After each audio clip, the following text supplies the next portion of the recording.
Oi, gente, tudo bem com vocês? Como que vocês estão? Animados para essa quarta? Boa noite para todos, sejam muito bem-vindos, muito bem-vindas. Então, hoje a nossa live vai ser com o Dr. Márcio, né? Enquanto ele não entra, eu vou passando o cronograma aí das nossas próximas lives. Então,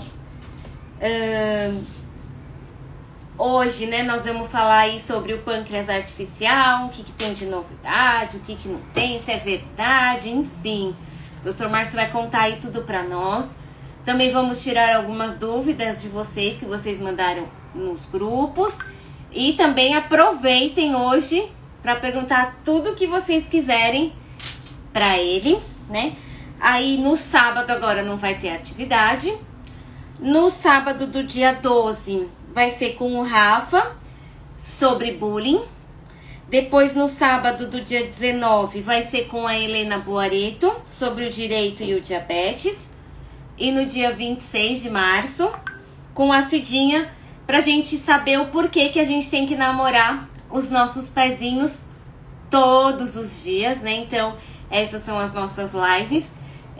Lembrando que é das 9h50 às 11h, né? Então, vou dando aí boa noite pro pessoal, boa noite pra Eliette, boa noite pra Ivone, boa noite pra Carolina, boa noite pra Isabela Lagares, boa noite pra William, boa noite pra Regina e pro Telmo, pra Cíntia, pra Edirlene, né? Então, enquanto o Dr. Márcio não entra, esses são os nossas lives deste mês, né? Se vocês também quiserem algum tema específico ou alguma sugestão de tema, pode mandar, que a gente vai vendo com os nossos voluntários, né? Então o Benedito também entrou, né? E esse mês nós vamos seguir o cronograma certinho, né? Que o primeiro sábado, no caso a quarta, é sempre uma aula médica. Depois o segundo é da psicologia com o Rafa. E os 2 últimos sábados é com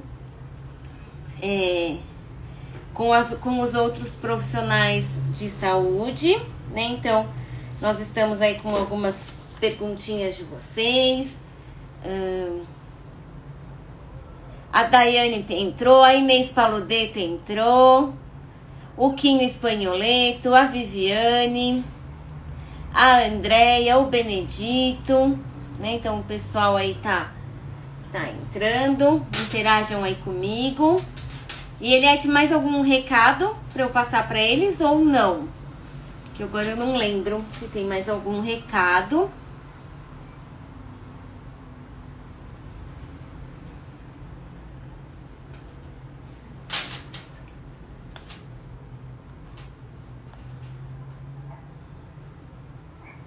Então vamos entender hoje sobre esse pâncreas artificial. Entender um pouquinho o que é o pâncreas. Se ele é a cura, se ele é a solução de quem tem diabetes. Vamos entender aí um pouquinho neste bate-papo de hoje sobre esse novo tratamento, essa nova opção de tratamento que apareceu. Ou se vocês tiverem alguma dúvida de nutrição que também queiram mandar, podem mandar, fiquem à vontade.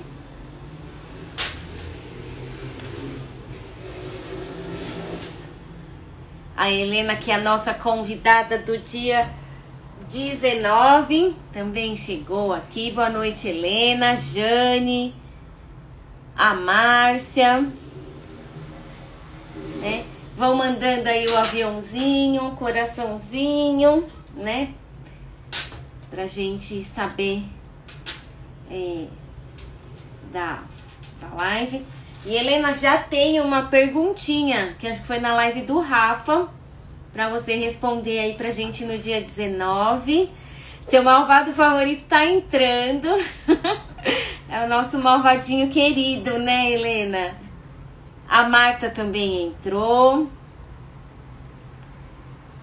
Então,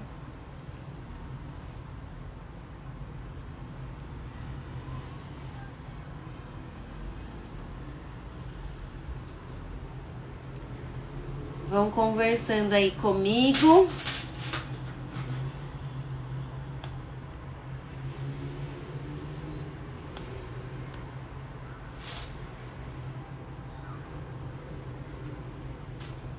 A Sandra. Ah, ele entrou. Peraí que agora eu vou caçar ele aqui. Ah, ele já mandou solicitação. Rápida. Assim que eu gosto. A Sandra entrou. Oiê. Tá conversando com você, a Sandra. A Helena tava perguntando do malvado favorito dela, ó. Chegou. Cadê a Helena, que eu não tô vendo aqui? A Heleninha entrou. E aí? Tudo Tudo bem, bom? Tico? Você tá bem? Eu estou. Toda vez que a gente faz live, tem jogo de quem, ó? Do Parmeira? Lógico. Mas a gente é muito mais importante que o jogo do Parmeira, não? Dá tempo de laivar e dá tempo de eu sofrer ainda. Imagina. Sou Vamos lá, tão pessoal que plena. tiver... Olha lá, a risadinha da Helena. Vamos compartilhar, avisar as pessoas que nós estamos online. Deixa os Parmeira para lá, vamos falar de coisa bacana, importante e séria. E avisem todos aí nos grupos de WhatsApp, quem quiser entrar. Tem um botão aí que eu vi agora, que é compartilhar, né, este vídeo, fazendo com que as pessoas compartilhem o link para entrar direto. Então, eu não sabia que tinha isso. Olha, nem eu. Eu sei só do aviãozinho. Não, tá muito bem. Ó, a Vamos lá. Sandra, a Lê Faribes, a Luísa, o Marco, a doutora, a Lê, a Débora, a Lê e o Roger, o Erickson, a Valéria, a Andressa, a Heleninha está aqui, a Kelly, Elignan. a Eliane, Não, o Elignan. Alex, Oi, Cíntia, tudo bem? Cíntia Bock. a Daiane. A Kelly tá te falando prazer em conhecer você. Então, doutor Márcio, tem gente que não te conhece. É verdade. Vou pedir para você se apresentar. Eu sou o Dr. Márcio, a Eliette está aqui também, e eu vou fazer 54 aninhos, e fundei a ADABC junto com uma série de pessoas, incluindo a Lina e o Marcel, e a gente fundou isso em 1998, 18 de outubro. Fizemos isso porque, desde aquela época, a falta de informação já era importante. E falta de boa informação. A gente não tinha Instagram, não tinha WhatsApp, não tinha... Nem Orkut, acho que na época tinha. Mas Acho que não. não tinha. Mas a gente criou uma entidade para a região do ABC que fosse educativa para as pessoas que têm diabetes, para os seus familiares, para todos os profissionais de saúde, médicos e não médicos. E também qualquer pessoa que tenha qualquer interesse em conhecer mais sobre isso. E a gente vem galgando aí desde 1998, então, a ADABC vem trabalhando com todas as forças do mundo, dinheiro, às vezes mas agora muitas forças. Eu caí, não? Não, meu despertador aqui que apareceu. Com forças para a gente ter isso. E no mundo da pandemia a gente acabou migrando aí para o mundo online, que também atinge muita gente. Mas nós vamos voltar também no presencial e tentar fazer um misto, né, tipo de presencial e online. Então, Sim. sou eu e a gente vai falar hoje de um assunto importantíssimo, né? Que está se falando muito, que é de pâncreas, pâncreas artificial, bomba, sensor, tecnologia, e de qualquer pergunta que vier, tá bem? Tico, combinado isso? Qualquer pergunta. De Combinado. comida, de psicologia, que a Daiane está aí, vai me ajudar, e de, não É, sei se o Rafa entrou, e de medicina. Qualquer coisa a gente está por direito. aí. De direito também. Não, Então a gente está aí. já falei para eles, aproveitem. Doutor Márcio, antes da gente entrar no assunto, com esse calor, né? O pessoal tem algumas dúvidas. A primeira dúvida é, nesse calorão que a gente está aqui vivendo atualmente, a insulina de uso, nesse calor, ela precisa ir para a geladeira ou não? A insulina é uma proteína. Assim sendo, todas as proteínas podem perder a sua ação parcial ou total com muito calor. Então, temperaturas muito elevadas e também muito baixas podem atrapalhar, sim. Então, quando está muito quente e a casa não tem um lugar fresco, as insulinas abertas podem, e até é recomendável que fique na geladeira. As insulinas fechadas sempre, independente da temperatura ambiente, devem ficar refrigeradas. Aquela que abriu para aquele período, de um mês ou de 2 meses, depende do tipo de insulina, deve ficar, pode ser aberta a temperatura ambiente, mas nesse calor recomendamos que fique refrigerada para não ter problema, né? Aí tira uma meia horinha antes e já aplica. E nesse calor também, né? Também veio uma perguntinha essa semana, acho que foi hoje que a Eliette mandou para mim, que a gente transpira muito.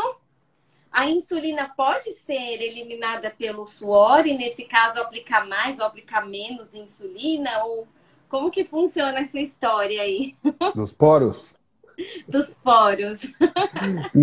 Não é eliminada de jeito nenhum pelo suor, nem pela urina, nem por nada. A insulina não é eliminada, ela é aplicada, absorvida, faz a sua função e a gente não elimina. Então, não tem perigo nenhum de suar muito e agir menos a insulina. E nem a gordurinha vai embora com o suor, infelizmente, né, doutor Essa seria uma Márcio? boa, né? Nos Oi, poros da vida. Pelos poros da vida, né? Tem até música, você viu? ó, doutor Márcio tá aqui com a gente, a Vitória, o Vasco Horta, o João Bosco, a Eulália Prado, que tá dizendo que é sua fã number one. Eu vi a Elo Ibete, que tem um baita canal aí de divulgação, né, Elo? Obrigado de você ter ligado aqui. Ela trabalha o dia inteiro nesse internet. E eu não sei como ela aguenta tanto tempo ficar assim. E ela me chama, quando eu posso eu vou, mas nem sempre eu consigo, né, Elo? Quando dá, nós estamos aqui. A Magali, o Emanuel, a Sueli, a Daiane Castro, a Valdinei, a Andréia Bofo também tá aqui, a Tatiana, a Tânia, a Marina, o Thelma, a Regina, a Sandra. Tem uma pergunta aqui, posso responder? Até quantas Pode. semanas um DNU pode esperar para fazer parto? Eu li aqui. Eu devo estar, não sei se eu estou atrasado ou adiantado, mas Eu acho que você é está o que eu estou lendo. adiantado que eu tô lá para cima. Eu li e estou falando. Não, pode ir. Veja, se está tudo bem, se é um parto, uma gravidez legal, que está tudo tranquilo, parto normal, de 38 a 40 semanas. É claro que a maioria das pessoas com diabetes pode ter uma antecipação, mas não é obrigatório. Então a gente leva até aonde o parto está seguro, o bebê seguro e a mãe segura. A partir de 36, 37 semanas já começa a ficar bastante mais seguro. E partos normais, quando possíveis, quando não tiver nenhuma outra contraindicação obstétrica, a gente pode levar para parto normal. Quando tem contraindicação obstétrica, aí vai para cesárea. Vejam, o ser diabético não indica cesárea, tá? Cuidado isso, hein? Os obstetras às vezes já querem para resolver rápido, né? Mas não é. A condição do diabetes não indica parto cesáreo. Doutor Márcio, a Vitória tá dizendo que tá com saudade do Kids Day, igual eu. Estamos. Doutora Silvia também entrou. Eu tô aqui embaixo. Agora eu tô chegando aí em você. Da DM1. Deixa eu ver. O meu parou de ter mensagem, então não sei. Ele para às vezes. Doutor Márcio, vamos começar. Ela não tem uma coisa assim, não sei se pode fazer pergunta. Mas Pode, a deve. insulina, a Pidra, tem tempo de ação diferente? Tem tempo de ação diferente de outras, mas ela é muito semelhante ou praticamente igual à da insulina, que é a glulizina, a Pidra, a da insulina Novorapid, que é o nome Asparte, ou da Humalog, que é a Lispro. Então, essas três têm tempos de ação muito parecidos e uma pode substituir a outra. Claro que se você usa uma, o melhor é manter a mesma que já está usando quando está tudo bem. Mas quando precisar substituir, é possível fazer essa troca. Perfeito. E a Sandra está perguntando qual que é o efeito da dieta low carb para o diabetes do tipo 2 e para o pré-diabetes. Isso é um assunto muito grande, que eu acho que deveria ter umas 5 lives disso, porque se você depende do que você chama de dieta low carb. Na minha visão, na minha opinião, no que eu penso sobre isso, a gente come muito carboidrato, muito mais do que a gente precisa. Então, para mim, o normal deveria ser o famoso, o velho low carb. Então, se a gente conceituar em contagem de carboidrato, fica mais fácil, porque a gente fala a mesma linguagem. Então, abaixo de 100 gramas, está comendo bastante low carb, abaixo de 100 gramas de carbo. E acima de 200 gramas já é, para mim, muito. Então, entre 100 e 150, eu acho que é um tempo excepcional para DM2 e diabetes tipo 1. Quando a pessoa tem uma dificuldade maior e pode fazer menos carboidrato, ela vai ter mais facilidade de controle. É obrigatório? Not. Mas é um facilitador do controle glicêmico. Mas não é uma coisa obrigatória. Eu acho que poderia pensar, né, doutor Márcio, para a Sandra dela, de repente, anotar tudo que ela come nas quantidades e ela ir reduzindo aos poucos essa quantidade, né? Não precisa fazer um low carb menos do que 100 gramas de carboidrato. Se ela fizer essa redução, né, doutor Márcio, ela vai perder peso, ela vai melhorar a resistência à insulina, né? Acho que esse talvez seja o caminho menos difícil. Se você colocar uma pessoa que come 2.000 calorias, assim, tipo, comum, eu não vou nem chamar de normal, porque eu não acho normal, mas comum, tem gente que come 300, 400 gramas de carboidrato por dia. Isso é uma loucura. Então, a gente precisa comer menos. Tá? Então, uma pessoa normal, sem ser diabética, não devia passar de 200 gramas por dia, para estar mais ou menos adequado. Eu concordo com você de fazer redução gradativa, mas às vezes é difícil, né? Tem que ter uma nutricionista tão linda e Barbie, e como Tico, que é fantástica. E todos vocês que não sabem, a nossa Xuxa apresentadora é a nossa chefe do departamento de nutrição da DiaBC. Olha só, Tico, que lindo que você é. E palmeirense. Esse é um defeitinho, mas está tudo bem. A Cíntia, né, doutor Marcelo, ela fez uma live comigo e com a Berê ano passado, acho que foi no final do ano passado, né, que ela mostrou um pouquinho da história dela, né, ela faz a dieta low carb e também tem isso, né, doutor Marcelo? Qual que é a melhor dieta? É a que a gente consegue fazer, né? A Cíntia que já é difícil especial, pra caramba. A Cíntia é especial, ela montou um jeito de viver, um jeito de comer, com toda a inteligência que ela tem, que é dela, e eu acho que as pessoas que a seguem vão entender quanto equilibrada ela é, mas que aquilo que ela faz é bom para ela não quer que os outros imitem ela quer mostrar que é possível desse jeito. E ela cria pratos, e é incrível. Então, é muito legal, o Instagram dela é muito bonitinho, verdade. Ela faz muito bem. O Alex está perguntando, doutor Márcio, qual que é a recomendação de água que um adulto deve tomar?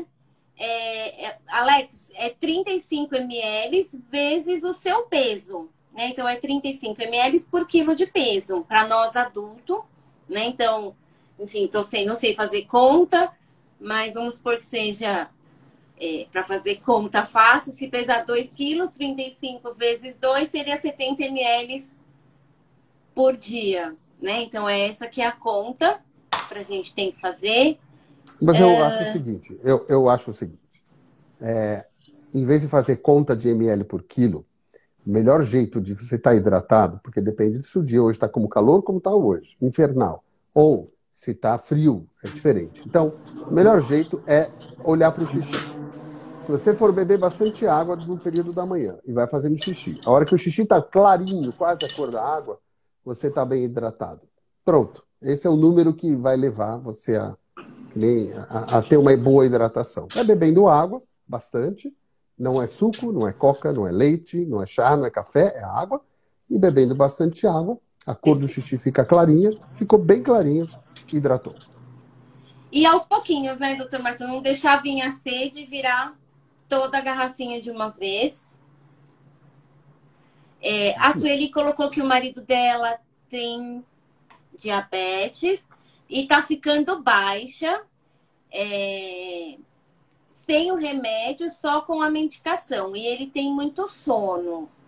O que fazer aí neste caso?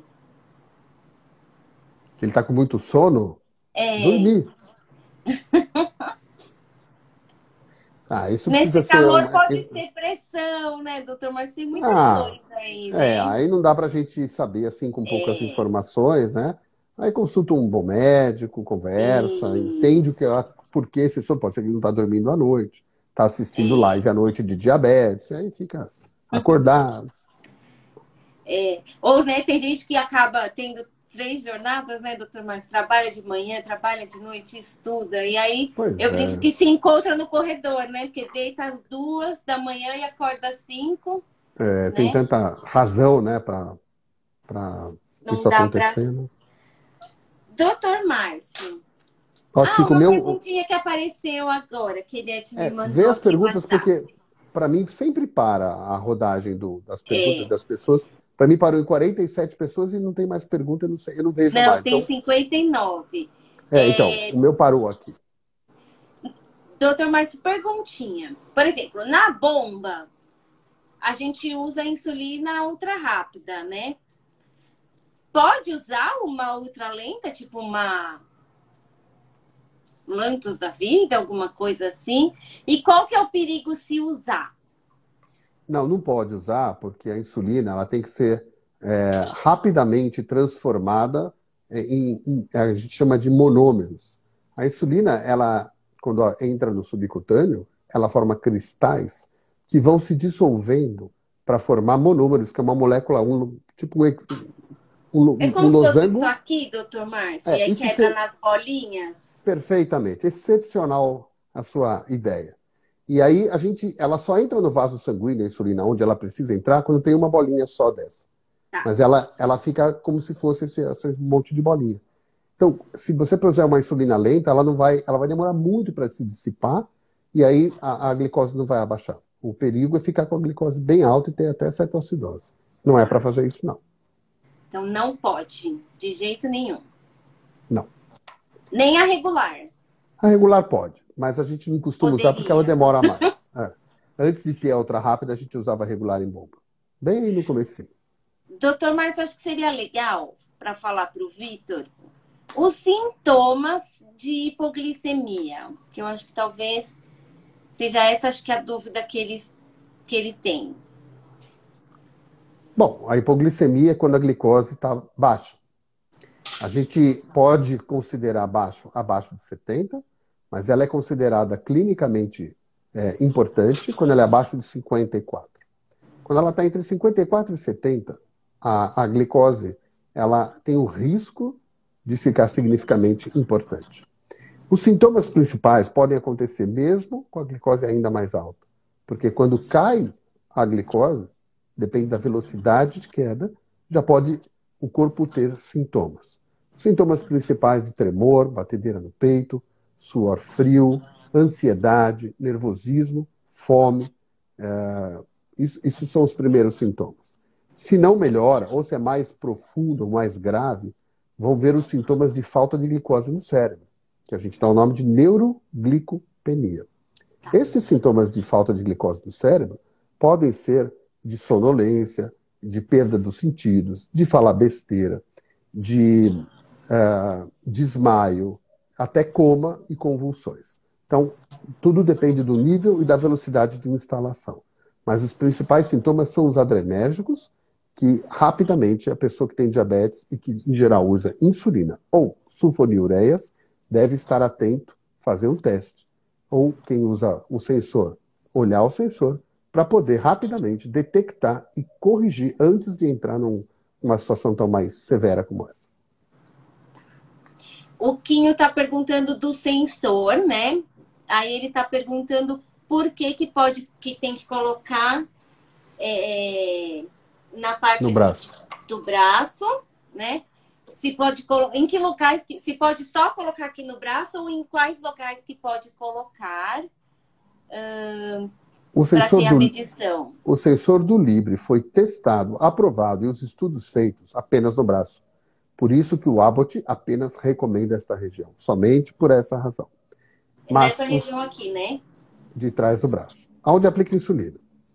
O sensor da Medtronic já foi testado em outros lugares, então ele é aprovado para barriga, para o buttock, que é no bumbumzinho, para o braço e na coxa também. Então, o sensor da Medtronic não tem problema. O Libre também não tem problema, ele só não foi aprovado. Acontece que se ele der algum problema e a pessoa tirar uma foto e não está no braço, o Abbott não troca. Porque como ele é aprovado para o braço, no call center só é trocado quando eles obedecem a bula. E a bula diz que é no braço. Tá bem?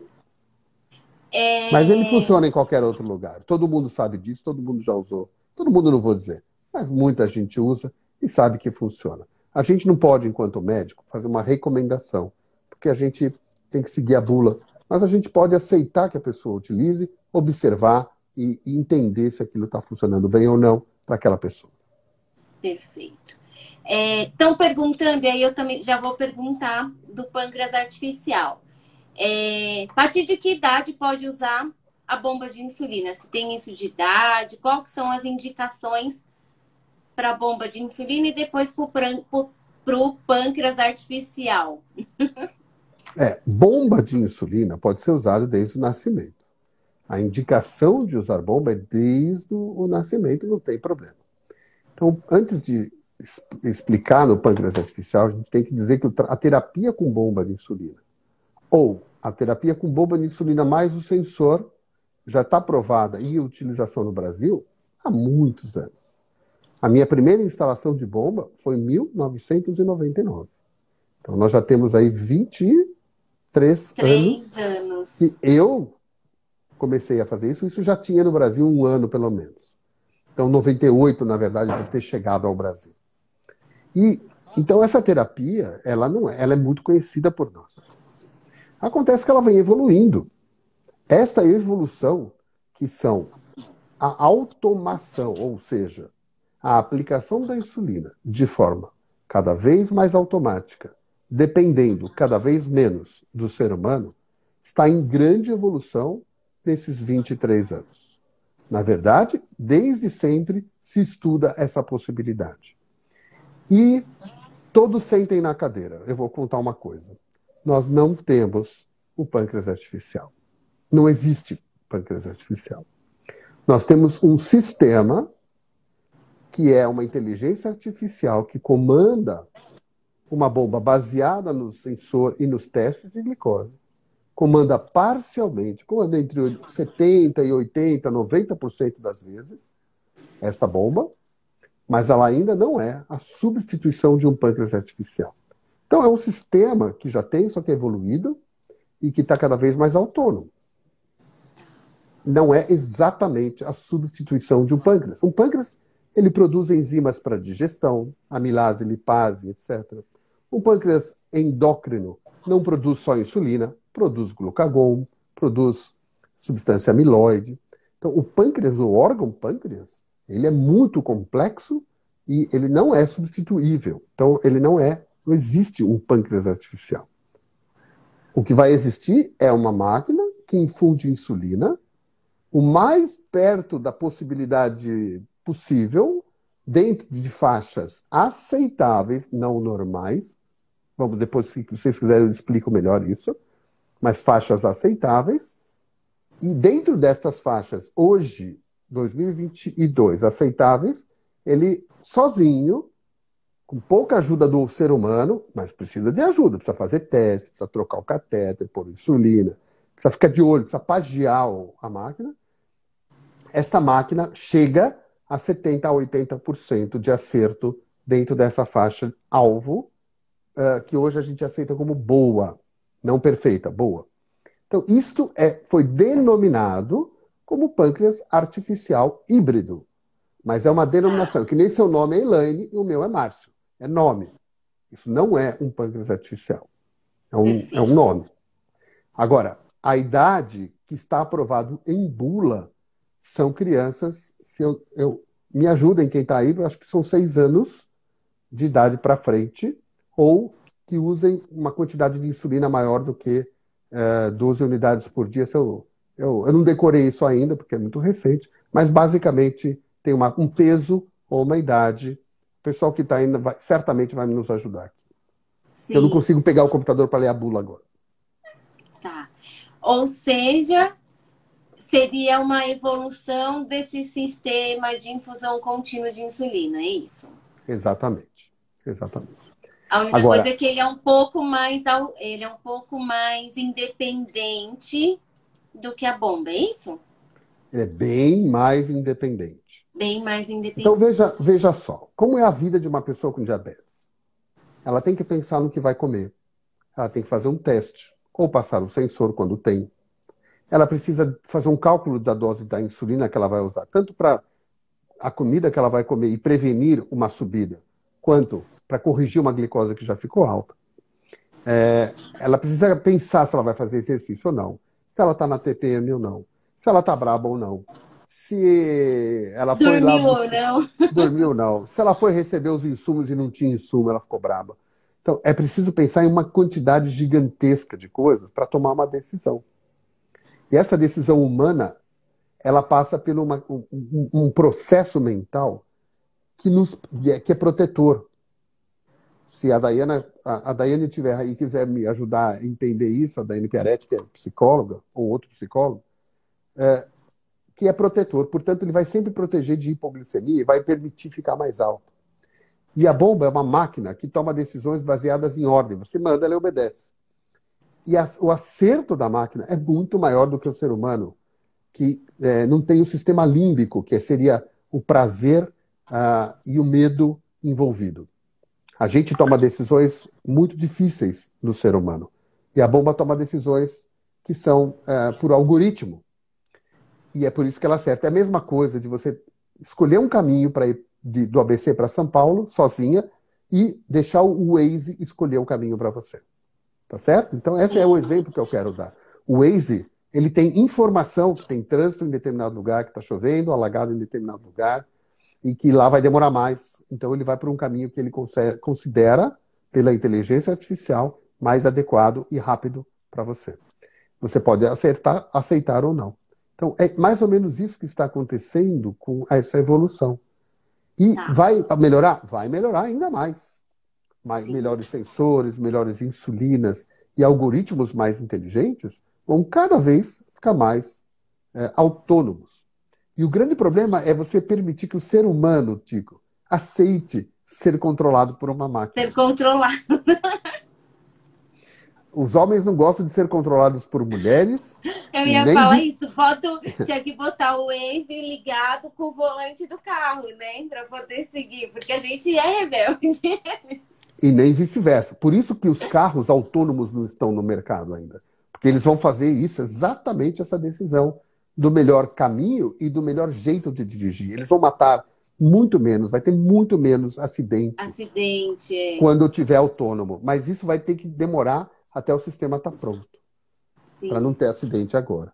Então, nós estamos caminhando para um pâncreas não artificial, mas para um sistema que é mais parecido com a entrega de insulina mais correta, porém, ele tem que estar pronto e seguro. Toda a questão está na segurança. Mas lembre-se, a máquina costuma ser mais segura do que a cabeça do ser humano, que toma decisões baseadas em uma série de questões e a máquina não tem sentimento. Então ela Não acaba tem acertando sentimento. mais. É. A Eliette falou que é 6 anos mesmo. E, doutor Márcio, Obrigado, Eliette. Veja só a quantidade de insulina mínima por dia que precisa. Eu acho que é 12 unidades no mínimo. e cadê a perguntinha? Aqui. Mas essa perguntinha eu vou segurar ela um pouquinho. E então, quando a gente fala no pâncreas artificial, não quer dizer que a gente teve alta do endocrinologista. A gente continua casado com vocês. É isso, né, doutor Márcio? Não é Pelo aquela história que eu contrário, fui lá, instalei a bomba, fui lá, levo um chocolatinho para você e falo. Foi bom te conhecer. Não. Elaine, essa pergunta eu vou precisar de alguns minutos para responder, porque ela é seríssima e não é para puxar saco de médico. Não, veja só. Reflitam comigo. O que vocês vão fazer no médico? Deixar a glicose boa ou evitar complicação e evitar morte? Qual que é a resposta para isso? Evitar complicação. Eu não quero nem morrer, nem ter complicação. Ter Veja, qualidade de vida, né, doutor Márcio? A gente quer claro, envelhecer bem, né? claro, claro. Então, reflitam comigo. A glicose é só um item para isso. A Sim. saúde da gente passa por uma série de coisas. A medicina não é tão boba quanto parece, de a gente olhar um exame e dar um remédio.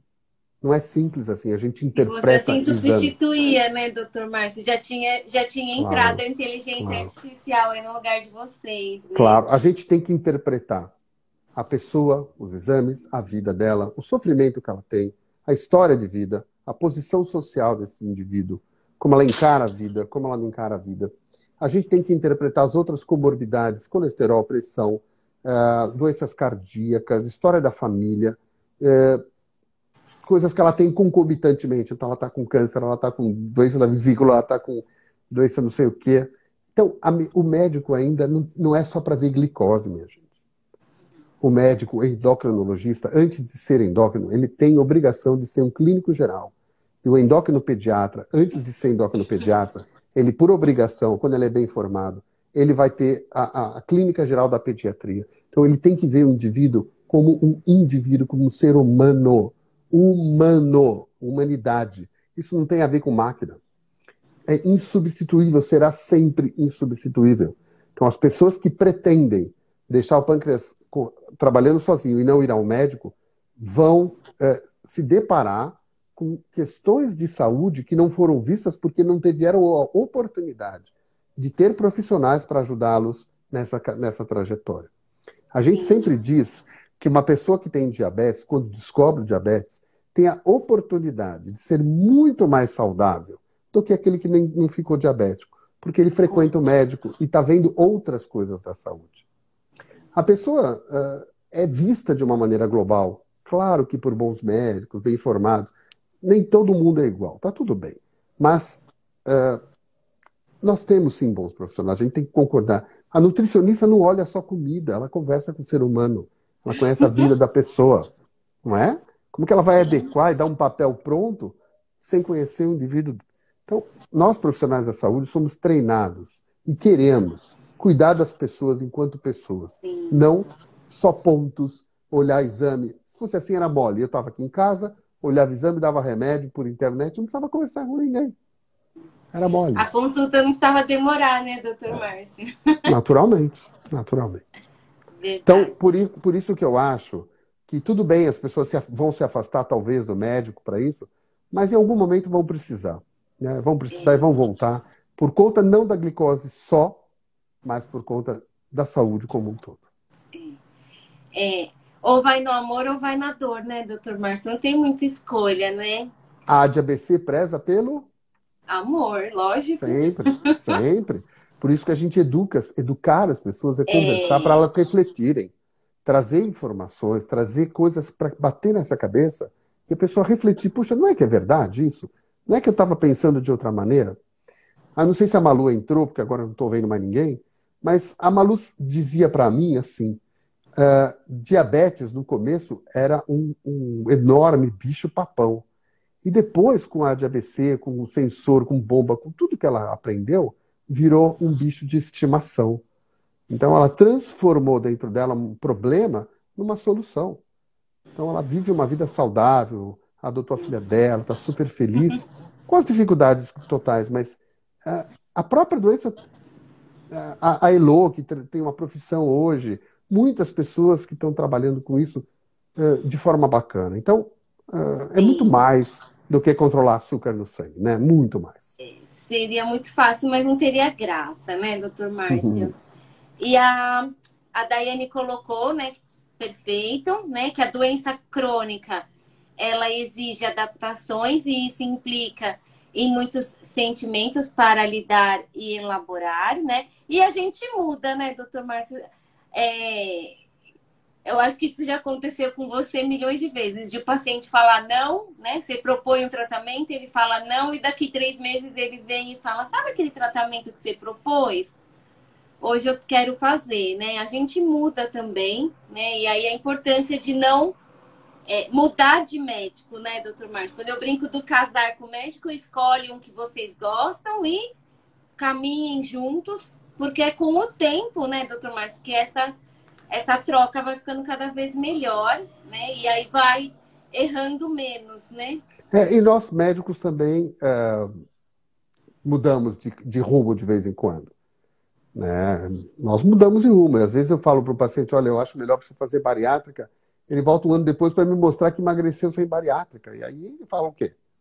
Né? Então tá certo isso, né? Eu acho que a gente tem que mudar mesmo de ideia constantemente, estar aberto para escutar.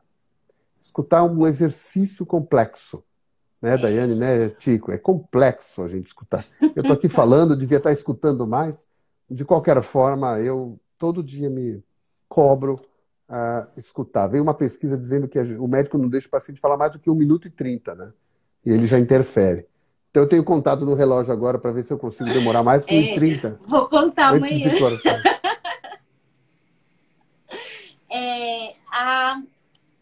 A Fiato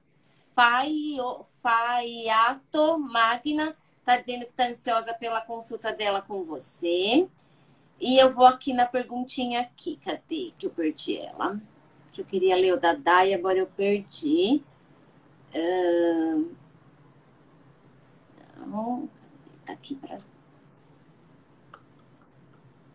Não, acho que tá aqui pra baixo. Ah, aqui. Doutor Márcio. Existe assim, por exemplo, eu fui diagnosticada agora com diabetes. A partir de quanto tempo de diagnóstico que as hipoglicemias vão ficando mais severas? Existe isso? A partir de 3 anos, a partir de 5 anos? Tem alguma coisa nesse sentido ou não? Não. Mas a gente tem escrito e descrito que quanto mais tempo de diabetes tem, mal compensado e com complicações, principalmente complicações neuropáticas e das neuropatias, as neuropatias autonômicas, as pessoas que já desenvolveram essas neuropatias, sim, têm maior risco de ter hipoglicemias severas, não percebidas, ou também chamadas de assintomáticas. Então, neste caso, sem dúvida nenhuma, as neuropatias estão relacionadas com essas complicações. Outras doenças, como, por exemplo, a doença de Addison, que é a redução, a perda da produção do cortisol, pode estar relacionada com diabetes do tipo 1, por ser frequentemente uma doença autoimune, e pode provocar hipoglicemias graves também, assim como outras situações. Mas o tempo de diabetes com complicações é um fator importante, porém, o indivíduo que se controla bem a vida inteira, ele não tem esse desenvolvimento, este caminho. E não necessariamente vai passar por essas hipoglicemias mais graves mais à frente. De jeito nenhum. Doutor Marta Kelly está com uma perguntinha que acho que é legal também. Porque muitas pessoas falam, né, doutor Márcio, que a bomba seria o melhor tratamento, né? Então, a bomba, todo mundo deveria usar a bomba, vamos dizer assim. Ela seria uma indicação para todos, né? Então, se a bomba, se a bomba é tão importante para nós, por que a gente precisa entrar na justiça? A minha pergunta é, a bomba é para todo mundo? Bom, eu discordo, eu acho que a bomba poderia ser, mas não é. Porque a bomba ainda precisa ser muito pagiada pelo ser humano. O ser humano precisa ter as trocas corretas, tem que fazer teste na ponta do dedo, tem que colocar contagem de carboidrato. Para que isso funcione bem, a pessoa tem muitas atitudes ao longo do dia. E nem todo mundo está disposto a isso. Então, em primeiro lugar, não é para todo mundo. Existe um perfil comportamental mais adequado. Claro que indicação médica todos teriam. Perdão, todas as pessoas com diabetes do tipo 1 ou tipo 2 que já utilizam insulina. Então, não é para todo mundo. Mas os diabéticos tipo 2 que já usam muita insulina, podem e usam muito bomba de insulina, bomba ou sistema integrado com sensor, que é o famoso denominado pâncreas artificial. A própria bomba da Medtronic 640G, que tem no mercado hoje, ela é um tipo, porque o sensor comanda o desligamento da bomba quando ele prevê hipoglicemia. Então já é um sistema de comunicação. E a 780G, além disso, também faz correções e bolos automáticos. Agora, então nem todo mundo tem o perfil para indicação de bomba. Tem indicação técnica, mas não perfil comportamental. E isso é uma coisa que tem que ser, e não é um desejo, eu quero.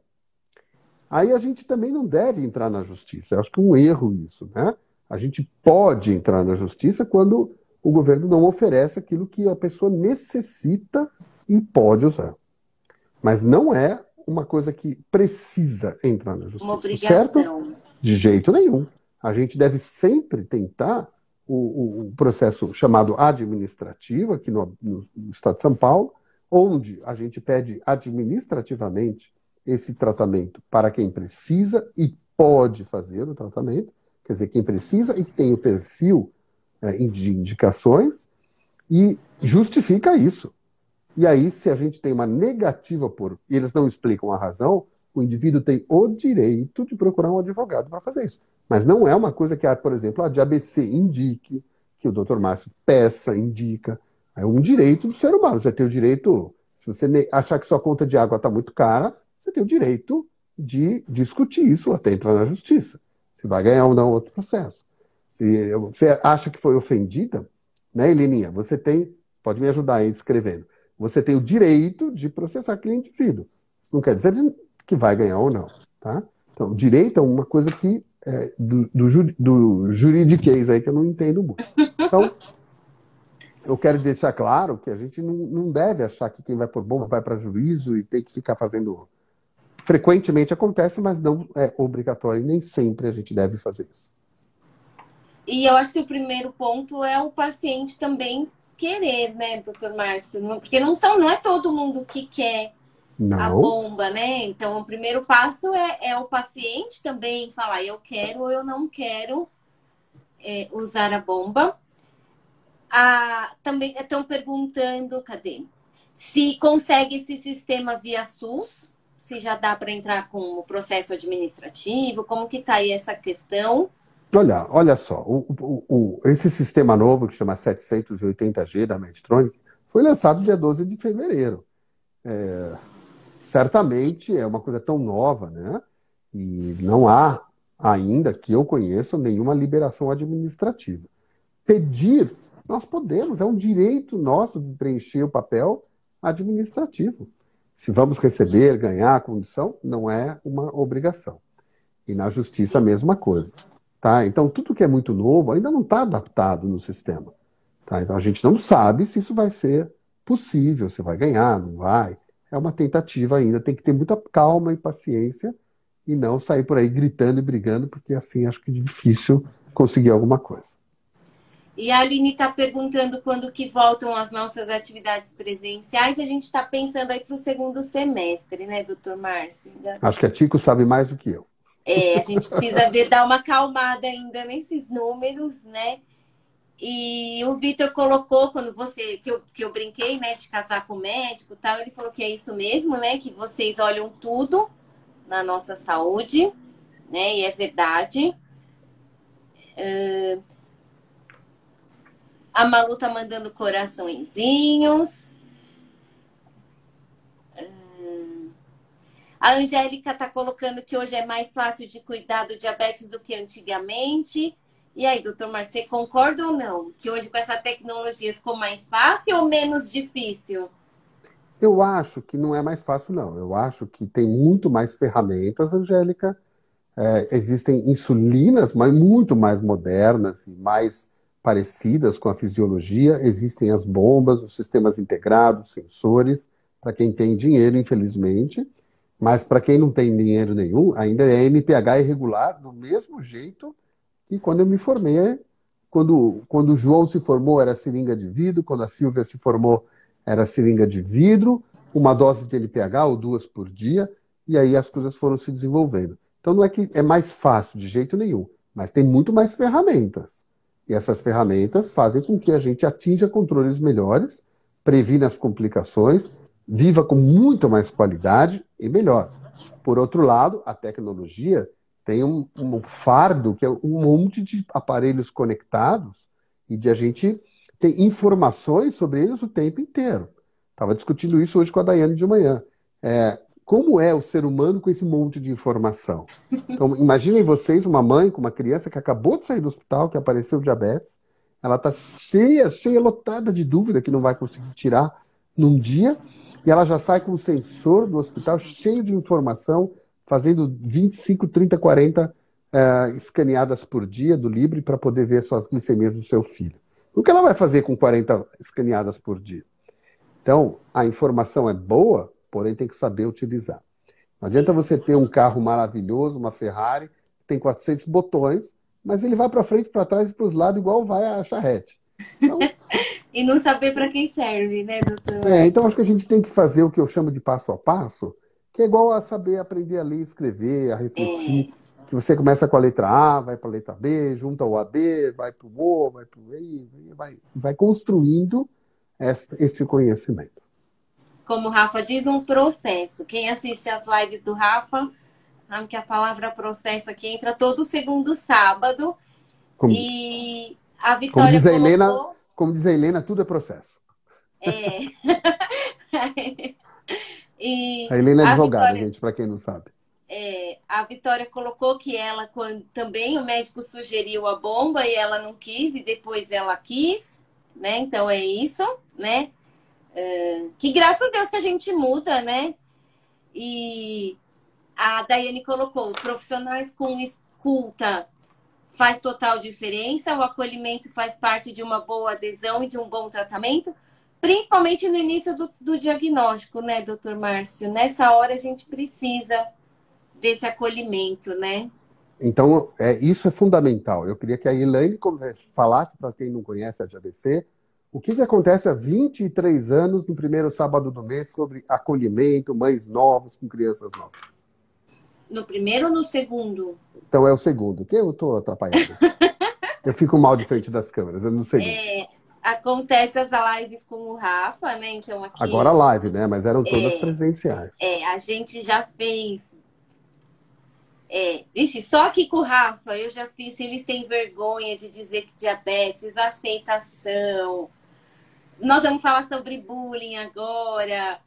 Enfim, a volta às aulas, né? Essa questão, né, doutor Márcio, que existe. Então, O que a gente precisa... percebeu há muitos e muitos anos atrás é que esta questão do acolhimento, principalmente para as pessoas mais novas, não era legal ou tão legal fazer direto com o médico. Por quê? Porque uma pessoa que tem diabetes há mais tempo tem muito mais a dizer para uma pessoa que recebeu o diagnóstico mais recente. Então a gente montou grupos de apoio que ficaram fixos no segundo sábado do mês, muito antes do Rafa se formar, inclusive. O Rafa é psicólogo, cuida disso hoje, Sim. É um fantástico profissional, mas este projeto de acolhimento, viu, Daiane e Rafa, é muito antigo. Então, a gente sempre acreditou nisso e ficou fixo. Primeiro sábado do mês, aula com os médicos, e o segundo já fixo, o acolhimento com profissionais da psicologia.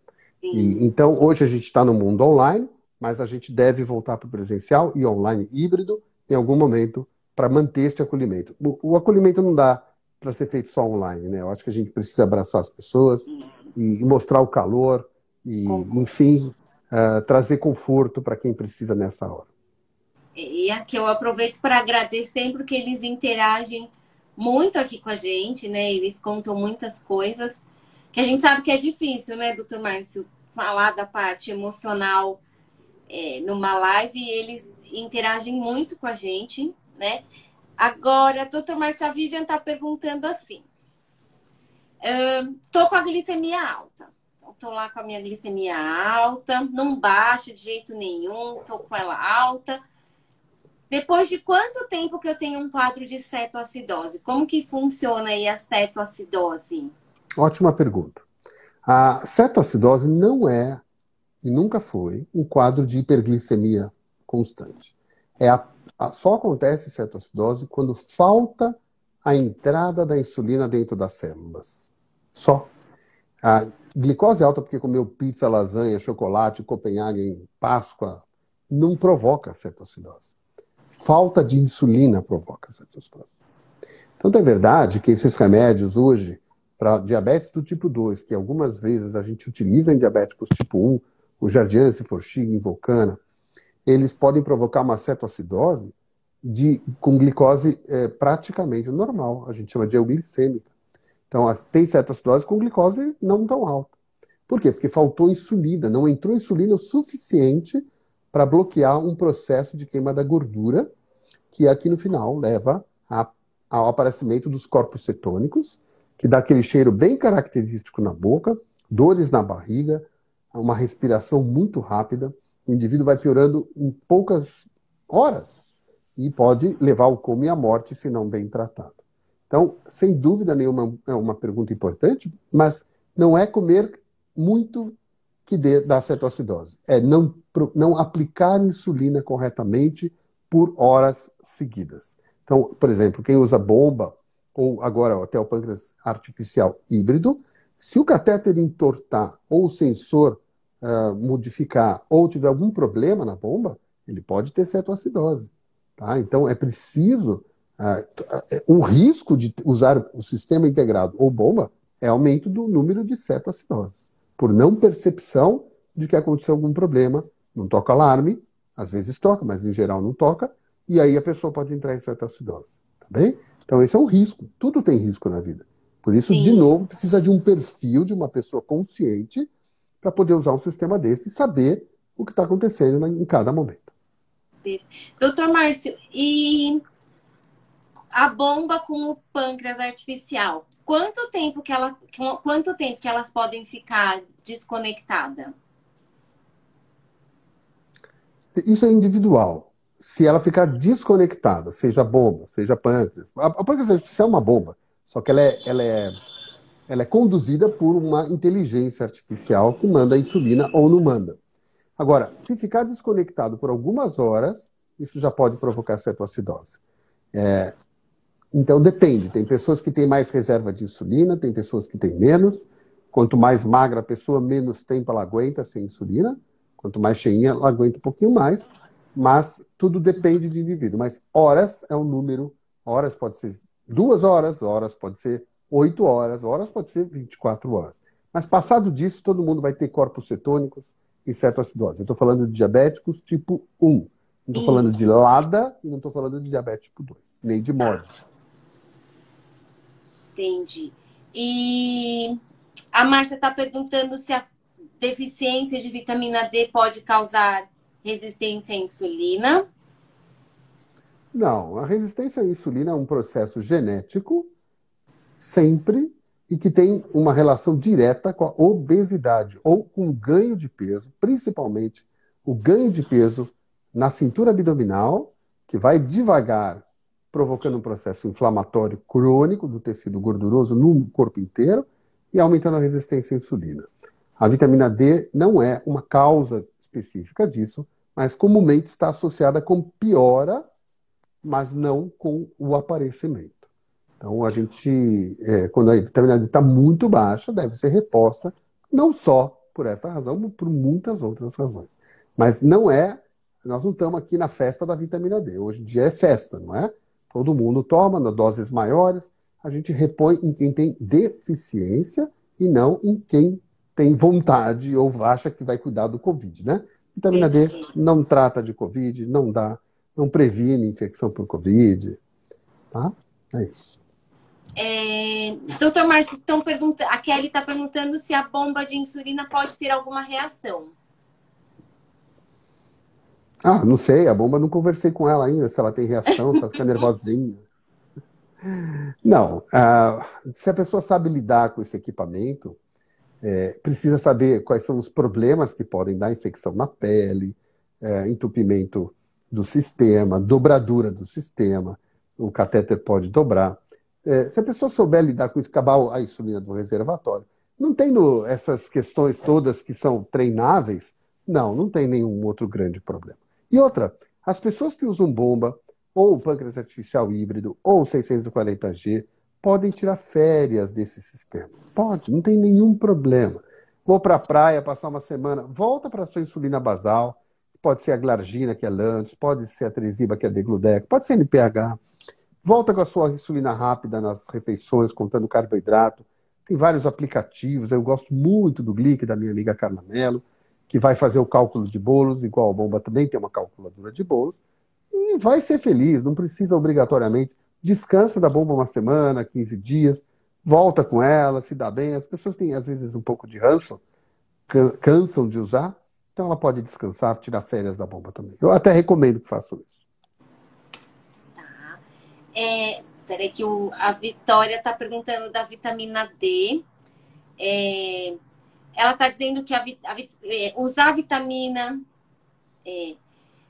por exemplo, tive um diagnóstico de DM1 e aí suplementar a vitamina D faz com que as células, entre aspas, acordem, tem alguma ação ali na insulina ou não, nesse início de diagnóstico? Quer responder você? Você é nutricionista, você que responde essa. Não, você. Bom, assim, existem pequenos estudos que não são muito grandes, que demonstraram que as pessoas com diabetes do tipo 1, bem no início, quando tem uma boa reserva de insulina ainda, recebem suplementação de 2.000 ou 3.000 unidades de vitamina D, podem manter essa reserva por mais tempo. Mas isso ainda é uma especulação importante, com estudos pequenos que não demonstram que isso acontece com todo mundo. Então, se o indivíduo tem deficiência, a gente deve repor. Se está dentro da normalidade, não se sabe se isso é benéfico.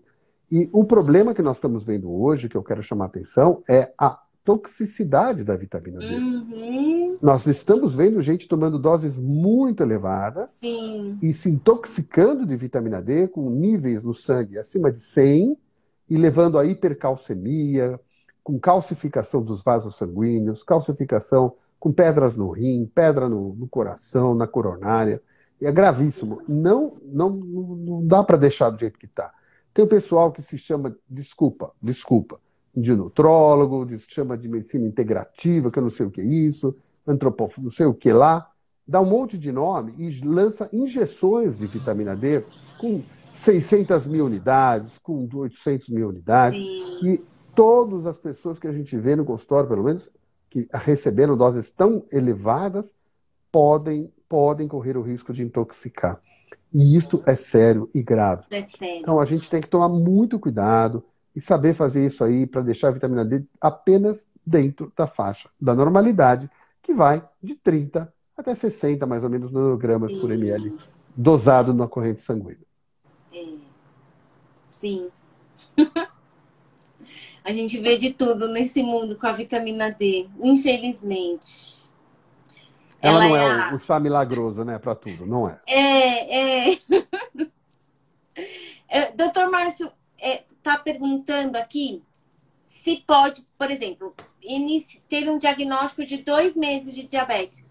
Já pode entrar com a bomba de insulina? Tem um tempo de diagnóstico ou não? Não. Pode colocar dentro do hospital, quando tem uma certa acidose. Você tem países como deixa eu ver se é a Eslovênia, acho que é a Eslovênia, que é protocolo do país, todas as crianças e os jovens com diabetes do tipo 1 diagnosticado, dentro do hospital já saem com bomba de insulina. Então não tem risco nenhum e pode ser colocado. Precisa ser bem treinado, ter um equipamento, saber utilizar. E uma coisa, Helene, que é super interessante a gente dizer, que quanto menor o tamanho da criança, melhor é o resultado com bomba de insulina. As pessoas têm um pouco de... não entendem bem isso, é porque não é a criança que vai cuidar, é a mãe, ou o pai, o Sim, cuidador. Então, e eles são muito preocupados e cuidam muito bem. E as microdoses de insulina para bebês, né, tem bebês aí que ficam com diabetes assim que nascem, o sim, melhor tratamento que existe é com bomba de insulina. com Não é bomba. a 780G, que ela não é indicada nestes casos, por conta de uma Tá. dose muito baixa de insulina, mas todos os outros sistemas podem ser colocados em bebezinhos desde o nascimento. Doutor Marcia Kelly está perguntando: o que, que é pior? A hipo ou a hiper? Ou os dois? Bom, o pior é ter mau controle. Para a pessoa que sente a hipo, naquela hora, o pior é a hipo. Mas a hiperglicemia constante, a longo prazo, é tão ruim, porque pode provocar e vai provocar as complicações crônicas do diabetes. Então, sem dúvida, os dois são ruins, porém, a hipo, a pessoa passa mal na hora. E quem já viu uma crise forte de hipo, acho que todos que estão na live já viram, sabem o quanto isso é dureza de cuidar. E a gente sempre tenta evitar ao máximo todos esses tipos, né, de hipoglicemia, seja lá qual for. E, doutor Márcio, tem diferença de fazer a pontinha de dedo com o Libre de É, glicemia? pode ter, né? O sensor de glicose, seja o Libre, ou o sensor que está ligado com a bomba de insulina da Medtronic, seja a 640, seja as anteriores, até as paradigmas, seja a 780, não medem a glicose no sangue, não medem. Eles medem a glicose no interstício. O que é o interstício? É um líquido, que é mais um gel do que um líquido, que fica entre as células no tecido gorduroso. Então, peguem uma picanha e fria e tem a capinha de gordura da picanha. Aquilo lá é o nosso tecido subcutâneo. Apertem aquela capinha de gordura de uma picanha fresca. Vai sair um líquido vermelho. Este líquido é o líquido intersticial. Então, o sensor mede a glicose neste líquido, que não tem a mesma concentração de açúcar, de glicose, do que a ponta de dedo naquela hora. Quando existem flutuações da glicose, elas têm uma diferença. Mas muitos horários podem ser semelhantes, ou parecidos, ou até iguais. Então, não é que vai ser diferente sempre. Em geral, o mais frequente é a glicose do sensor estar um pouco mais baixa do que a glicose da ponta de dedo, e não tem um número 20 ou 30, não é bem assim, mas as pessoas acham que é. Mas tem horários que a glicose do sensor está mais alta do que a da ponta do dedo. Então é importante saber checar com a ponta do dedo em algumas situações para tirar essa dúvida e não tomar decisões erradas. E a Rosângela está falando, né, que a aceitação do diabetes é um processo de resiliência e paciência diária, porque ela é cansativa, né? O João Bosco colocou que o João Bosco sobreviveu a tudo, né, doutor Márcio? Seringa de vidro, é... enfim. E hoje, né, ele tem aí um tratamento bem moderno e sem nenhuma complicação, né? A Kelly está falando que a filha dela fez o exame de jejum, né, a glicemia de jejum, e deu 94. Esse valor tá bom para criança? Como que é aí? Esses Tá valores? normal, tá Tá normal. E normal. é um ponto, assim, precisaria ver a glicada, outros pontos. Mas em Tá. geral não é para se preocupar por enquanto. E o Adriano colocou que você é um mestre em tecnologia. Eu falo que ele é um moderninho, né, doutor Márcio? Mestre em moderninho, né? É, Eu sei ser antigo quando precisa. é, Old fashion. é. A, a Dani tá com uma pergunta muito legal também, doutor Márcio. Fui diagnosticada com diabetes tipo 1, iniciei o tratamento com insulina. Depois de quanto tempo a minha glicemia, a minha hemoglobina glicada começa a ficar linda e maravilhosa? É muito Tem isso? rápido. É muito rápido. Em poucas semanas, a glicose já fica boa. A hemoglobina glicada vai demorar mais 1 a 3 meses para começar a cair bastante. Mas a glicose na ponta do dedo ou no sensor é imediato. Então, é bastante animador a gente ver o tratamento, fica muito bem. E mais interessante é que a grande maioria das pessoas que têm diabetes do tipo 1 entra naquilo que a gente chama de lua de mel. A lua de mel nada mais é do que uma reserva de insulina que todas as pessoas com diabetes do tipo 1 têm, todos, e que passa a fase inicial, que é uma inflamação assim no pâncreas, que a gente chama de pancreatite inflamatória. Quando passa isso, porque tratou com insulina, o pâncreas fica mais tranquilo, essa reserva de insulina volta a funcionar um pouco. E aí esse indivíduo precisa de muito menos insulina, tem um controle muito melhor. Às vezes, tem pessoas que nem insulina precisam, e aí passam uma temporada assim, e depois, normalmente, essa reserva vai caindo e a pessoa vai precisando voltar a usar insulina. Mas essa fase da lua de mel acontece também muito frequentemente na maioria das pessoas com diabetes. Tipo 1. Doutor Marcelo, Andréia está perguntando como que fica o controle da glicemia para quem vai fazer cirurgia. Nesse caso, tem alguma... Depende da cirurgia. Cirurgia de pequeno porte. É muito simples, a pessoa está acordada, vê e ela vai monitorando e controlando. Cirurgia de grande porte, ela precisaria ter um planejamento. Esse planejamento a gente costuma usar insulina na veia, mas é importante ter esse planejamento, tudo por escrito, o anestesista está disposto a ajudar. O anestesista é a pessoa que tem que cuidar disso. E as cirurgias mais frequentes são de médio porte. A gente pode manter as insulinas subcutâneas, cirurgias que duram de 2 a 4 ou 5 horas, podem manter as insulinas subcutâneas, sempre com menos quantidade na noite anterior, tentar fazer a cirurgia no período da manhã, quando ela é planejada. Quando é emergência, seja o que Deus quiser, bota soro glicosado e vamos em frente. Não tenham medo de soro glicosado. É salvador da pátria. As pessoas falam, nossa, eu fui no hospital, nunca mais eu volto lá que me deram glicose. Claro, deram glicose para evitar hipoglicemia.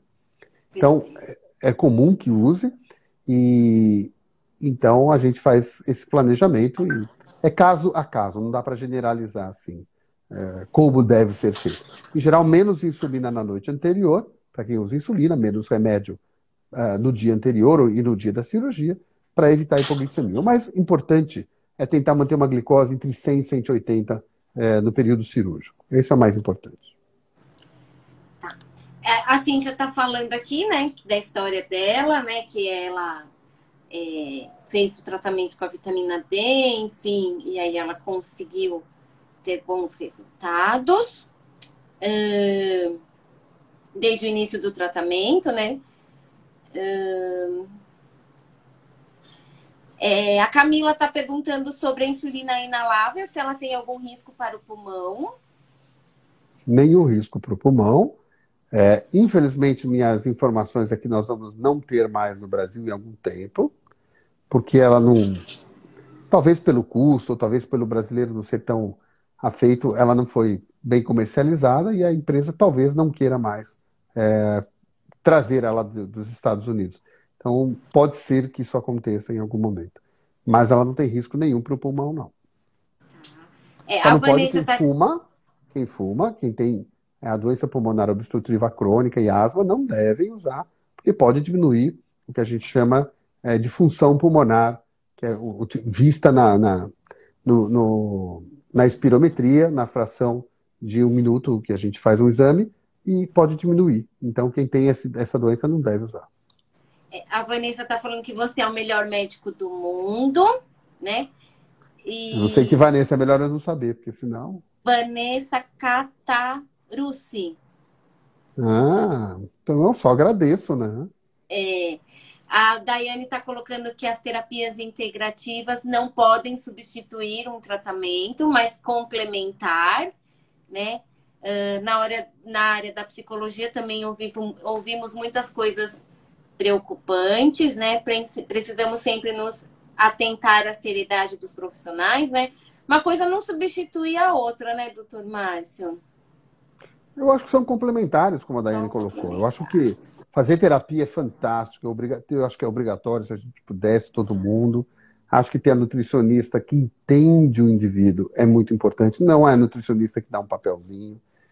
funciona muito bem quando é alguém do nível da Elaine. Ter outras terapias, né? Por exemplo, yoga, meditação, Meditação, o acupuntura, exercício, doin, acupuntura. shiatsu, massagem e muito exercício. Então, acho que tudo isso não é medicina integrativa. Isso aí é olhar o indivíduo como um todo. Por isso que eu não gosto desses termos. Eu sempre fiz isso. Então, todos os médicos É, que olham o indivíduo como ser humano veem assim. Não precisa dar um nome de integrativo para fazer isso. Entendeu? É isso que eu eu, acho. eu lembro que eu entrei na faculdade em 2000, né? Tá E no bem, hein? primeiro ano, a professora já falou isso, em 2000, então há 22 anos atrás, que a gente tem que olhar o paciente como um todo. Ou seja, né, doutor Márcio, isso não existe há 2, 3 anos atrás aí, né? Isso existe há muito, muito, muito, muito tempo, né? Muito mais do que você imagina. Hipócrates já dizia isso desde o É, início, onde a medicina não era nada. Então, isso é muito mais antigo, né? É mais um nome para e, ganhar dinheiro, esse negócio aí. e a Santos está perguntando se a live vai ficar gravada. Ela vai ficar gravada aqui no Facebook, no YouTube, né? E aí a Eliette vai colocando. A Cássia está perguntando qual que é o nível de glicose para ser hipoglicemia? Eu tinha dito isso no início, né? Abaixo de 70 é o risco de uma hipoglicemia clinicamente significativa. Abaixo de 55 é uma hipoglicemia clinicamente significativa. Mas existem sintomas mesmo com glicoses maiores do que 70, por exemplo. Então, a gente precisa entender o sintoma, fazer o teste e corrigir. Cuidado para não fazer muitas correções. É muito comum as pessoas corrigirem com muita quantidade de carboidrato, ou às vezes aproveitar esse momento para comer grandes volumes de chocolate e tal. Então, a gente não deve. A gente deve ser de 5, 10 ou 15 gramas de carboidrato de ação rápida. O chocolate nem é uma boa ideia nessa hora, porque tem gordura. Alimentos como suco de fruta, dosados, né? Não a livre, ou água com açúcar, que eu gosto muito, ou açúcarzinho de cafeteira, que já vem com 5 gramas cada um, que eu acho mais legal, porque já tem medida. E assim a gente vai lidando com essa situação. E doutor Márcio, a Eliette mandou para mim, que tem alguém perguntando lá para ela, se tem alguma coisa que, se o Libre substitui a pontinha de dedo ou eles são complementares, como disse a Day agora há pouco? Eles são complementares. Nessas situações de diferença ou de dificuldade de compreensão do que está acontecendo, precisa fazer o teste para ver. Então, quando você faz um teste e não acredita que ele está correto, tem que checar. Hoje, a ponta de dedo ainda é o padrão ouro, mas a gente pode ser que vai mudar. Os sensores vão ficando cada vez melhores, cada vez mais parecidos com o que é o real que está acontecendo no nosso sangue ou no cérebro. E aí a gente vai cada vez utilizando mais sensor e menos ponta de dedo. O futuro é esse. Não sei se no Brasil eu vou enxergar isso, porque nós temos dificuldades financeiras, mas o futuro é a utilização de sensores cada vez mais práticos, mais autônomos, menos a gente, por exemplo, já vem para o Brasil em breve, daqui a algum tempinho, um sensor que vai se comunicar com uma caneta de insulina, que a gente chama de Smart Pen, e que vai poder nos dar a dose da insulina na caneta. E ele vai medindo a glicose como exatamente o sensor da Medtronic. Então isso é uma coisa que já está evoluindo, chama Smart Pen integrado com o sensor. Então a gente vai cada vez fazer menos teste, né, gente? Mas ainda é importante saber fazer teste e conhecer o beabá. Conhecer o beabá. E a Ana Amaral está falando que você é um doutor na medida certa, né? A Vivi perguntou dos valores de glicemia, você já falou. E o Binho está perguntando como que se é possível fazer contagem de carboidrato com bebida alcoólica. Responde aí. Não, vai você aí, que eu tô Não, aqui aí com isso é as nutricionismo total. perguntinhas. Não. É possível, Vai aí. e deve ser feito. Acontece que a contagem de carboidrato é feita naturalmente, tem nas tabelinhas, a quanto de carboidrato tem no vinho Isso. tinto, tem etc. Agora, bebida destilada não tem carboidrato, vodka, uísque e tal. Importante é o seguinte, que o álcool é hipoglicemiante. Então, quando você Sim. dá uma dose de insulina para o álcool, a gente tem que lembrar de usar no máximo de 20 a 40 gramas de álcool por porção, não passar deste número, porque a partir disso começa a ter hipoglicemia do álcool. Então, você dá insulina para conter o carboidrato do vinho, por exemplo, da cerveja, e daqui a 2 horas você tem hipoglicemia porque tomou muito álcool, e isso tem que ser de 30 a 50 gramas de álcool no máximo por porção por vez. Isso se faz a conta pegando o percentual de álcool que tem na latinha da cerveja, por exemplo, 6 ou 7%, multiplica pelo volume que você ingeriu, 300 ml. Então, 7 vezes 3 dá 21, dá 20 gramas mais ou menos de álcool numa latinha de cerveja. Doutor Márcio, pode acontecer de eu aplicar a insulina e ela não fazer efeito? Se ela não estiver funcionando, se ela estiver vencida, Se ela tiver se, vencido. se você acha que aplicou, mas o êmbolo já chegou no final e não aplicou, pode, mas aplicar direito, ela vai fazer efeito, sempre. E a Vânia tá falando que na puberdade as glicemias dão uma bagunçadinha, né, doutor Márcio? Conta aí um pouquinho da A puberdade e a adolescência puberdade. é um capítulo à parte, né? Acho que a gente precisa de mais 15 lives só para falar de É, puberdade e adolescência. É verdade, muda mesmo, né? Os hormônios masculinos e femininos fazem aumentar muito a resistência à insulina, como a gente conversou aqui, mesmo em diabéticos do tipo 1. E isso, ele trabalha contrário à insulina, né? Esses hormônios. Assim como o hormônio de crescimento, cortisol, adrenalina, o próprio glucagon, e faz com que a hiperglicemia aconteça. Só que não é só isso, porque ele fica... Aí vem o comportamento, né? O adolescente, muitas vezes revoltado, que não quer se tratar, não quer fazer teste, não quer usar o Libre, não quer aplicar insulina. Então mistura uma coisa que é fisiológica com uma parte comportamental natural da adolescência dessa fase. E aí vira um caos, é um caos. Mas a boa notícia é que isso passa, depois fica tudo mais ou menos tranquilo na vida das pessoas. a Sandra está perguntando como que faz para medir o impacto né, o impacto glicêmico dos alimentos, né? Então é a pontinha de dedo, né, doutor Márcio, como ela mesmo colocou. Ou ela também tem as tabelinhas aí, né, doutor Márcio, de índice glicêmico, de carga glicêmica, mas tem que olhar ela com critério, né? Porque quando a gente pega, por exemplo, uma batata frita, o índice glicêmico dela é baixo, né? Por conta da gordura. Então a gente tem que tomar um pouquinho de cuidado aí na hora de ver essas tabelinhas. E Rosângela, anotei a sua perguntinha para perguntar para a Helena daqui 2 semaninhas, né?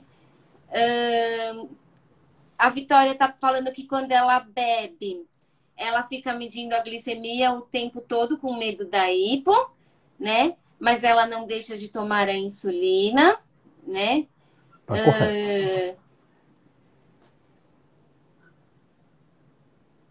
A Lilian Copini está perguntando se, por exemplo, a gente aplicou a insulina e pegou um vasinho. Precisa aplicar novamente?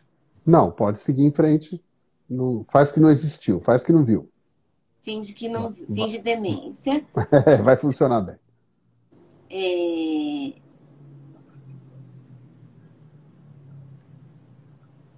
Já são 9h15.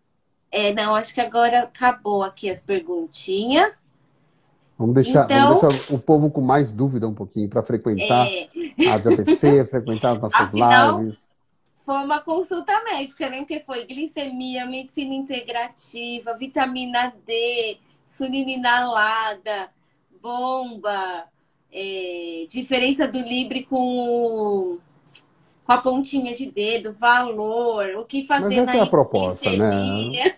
A proposta não é eu chegar aqui e falar o que eu quero falar, é ouvir a demanda de quem está nos ouvindo e responder o que eu sei sobre isso. Isso eu não sei. Digo que não sei, Lholho. Contagem de carboidrato, bebida alcoólica, enfim, né? Foi um tira-dúvidas aí geralzão sobre diabetes, que assim que é bom, né? E, doutor Márcio, a gente sempre termina as nossas lives com o dica de ABC. Pode ser uma frase, pode ser um desafio. A dica é sua, você é o chefe, Você que manda aí na sua dica. Eu não poderia deixar de dar uma única frase. A ADABC é viva, vai continuar viva, nós continuamos lutando por ela, que é uma entidade que a gente se orgulha muito, todos nós. Eu só fundei, mas ela é de todos nós, todos nós. Eu só fundei e presido porque a doutora Elaine aí, que está nos apresentando, nunca aceitou ser a presidenta. Então, por Eu favor, nem vocês... a nutrição pensava em fazer. É, mas você já foi convidada muitas vezes para ser presidente. Não. Falei Já. que eu sou a filha do presidente. É. O fato é que a minha frase é: vamos ajudar a ADABC a ficar viva, porque isto vai fazer com que essa entidade ajude sempre muita gente. É um dominó. Quando a gente ajuda a uma entidade digna, orgulhosa, que nunca pegou dinheiro público para fazer nada, sempre sobreviveu às custas de muito esforço, e tem um trabalho de 23 anos, vai fazer De 24, qualidade. de alta qualidade, com ótimas pessoas envolvidas, é porque a gente precisa manter um trabalho desse. E a gente precisa da ajuda de todos. Financeira, muitas vezes com doações, muitas vezes com amor, muitas vezes com atitudes, mas ajuda sim. Então, não falei uma frase, falei um monte de coisa. A frase é: vamos manter a ADABC viva. Esse é o meu pedido. Não é nenhuma frase, é um pedido. Obrigado, viu, Tico? Foi sensacional você, como sempre. Então, vamos manter a DABC viva, né? Deixa eu ver aqui. O pessoal está agradecendo. Enriquecedor o conteúdo, concordo, sempre bom. Né? A live com vocês, médicos, é maravilhosa, né? Que a gente pode perguntar tudo que a gente quiser. E o Emanuel tá perguntando se vai ficar gravado. Vai, terminando aqui, eu salvo. Porque agora eu aprendi a colocar no YouTube, no Facebook. Então, aí amanhã, até sexta-feira, eu prometo que vai estar tudo. Mas aqui acabando já fica, Eu não né? quero nem aprender, eu quero que você sempre ponha. Foi difícil.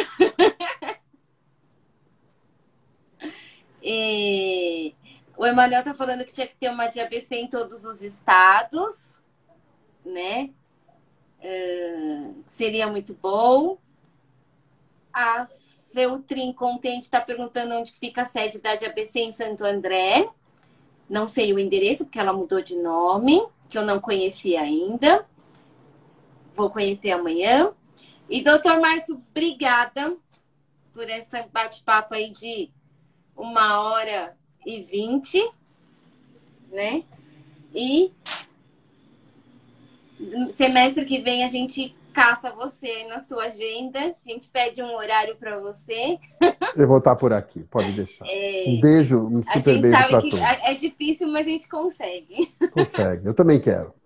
Um beijão, viu? Obrigado mesmo, Belém. Obrigado a todos. Ótima noite. De semana. E até o dia 12 com o Rafa sobre bullying, né? Beijinhos para todos. Fomos. Tchau. Fui.